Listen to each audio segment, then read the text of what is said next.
I was traveling to Pennsylvania and I was slated to speak at a conference. And usually what happens is that someone, gets in touch with you and they arrange your lodging, and usually you get taken out to dinner with the other speakers and that whole type of thing. Well, one of the organizers reached out to me and said, "Do you mind staying at an Airbnb?" And I said, "Absolutely not. As long as I have clean sheets and a roof over my head, I'm fine." Because apparently where I was going, that was the best place to stay in town at the time. And I think it was April, so it wasn't like tourist season yet. So anyways, I arrive at said Airbnb, which was a beautiful mansion. And I walk in and there's a woman sitting there behind an old-fashioned desk. The place was beautiful. It was immaculate, but everything was old. It was an old mansion. The desk was old and each of the rooms were old and individually decorated. It was beautiful. So as I was getting ready, the people that were hosting me were going to pick me up for dinner, to go out for dinner that night. And I was getting ready in my room, which was on the second floor, a beautiful room, 4-poster bed, nicely appointed furniture, beautifully decorated. So I came downstairs to ask the woman behind the desk if, she had a hair dryer, because it was an old inn. And she said, "Well, I never go upstairs." And I'm thinking, why does she say she never goes upstairs? But then she pointed to crutches in the corner. And I said, "Well, if you just tell me where I can find one, I'll go find it." And she did. But then I said, "Well, I'm going to be getting picked up for dinner. And what time do you get off work?" And she said, "Oh, I'm only here until 7 or 8, whatever it was." And I said, "Oh, then when the owner gets here?"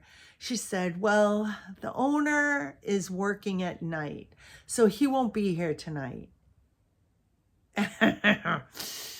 So here I am in this huge mansion, and it was big, but I'm going to be there all by myself. So she gave me a number and said, "If you have a problem, call this number in emergency." And then the women picked me up to go out to dinner with all the other speakers and people from the conference. So I get in the car and I introduced myself. The women were lovely. I had talked to them on the phone. And I said, "I guess I'm staying here all alone tonight." And they were like, "What?" I said, "Well, I guess the owner off season has another job, and so he won't be here." And the woman that was behind the desk was basically just there to check me in, and I'm the only guest. Well, they were like, couldn't believe it. They couldn't believe their ears, because this place had a reputation for being known as a haunted place. Anyways, after we get to dinner, and there's a whole host of people staying there at dinner, at the dinner, and this woman announces, "Oh, Wendy's staying at blah, blah, blah, all by herself tonight," with a whole host of people that I don't even know. Anyways, so they bring me back and they were like, "We've never been inside. Can we come in?" I'm like, "Yeah, sure, come in. You can sleep over if you want. We can all sleep in my bed because I don't want to sleep alone." Well, they came in, we looked around, and the place is spectacular, beautiful. Anyways, so they were like, "We feel bad leaving you here all alone." I go, "Well, you can stay with me." And they were like laughing. And of course I was joking, and they left. And I was all by myself in a huge mansion that probably had like 10, 12 guest rooms. And I had to go to bed. And I had to get up early because I had to be at another location in the morning.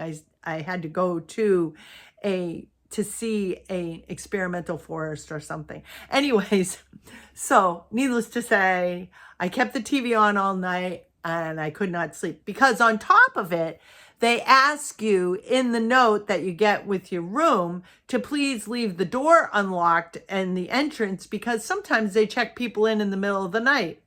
And I locked my old rickety door with the old rickety lock and got as much sleep as I could. So fast forward. The second night after I've had my speaking engagement and you know, the dinner and the conference and all that, I'm getting ready to leave the venue when a woman comes up to me and she says she lives catty corner to this particular mansion.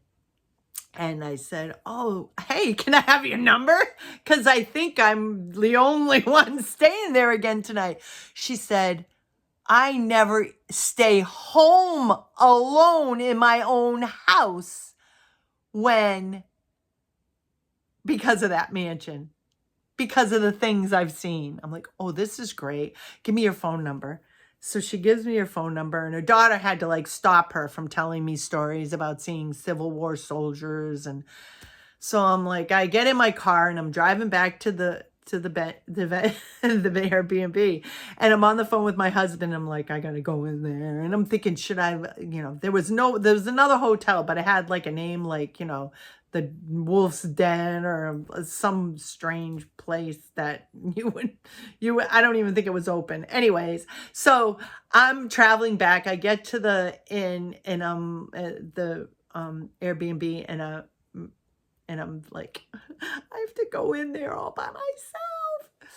So my husband says he'd stay on the phone with me. So I did. I went in and I go through the door, and there, sitting on the desk where the woman was before, was three or four notes with keys. And I said to my husband, thank God someone else is staying here tonight. I am so excited. I can't tell you how happy I am.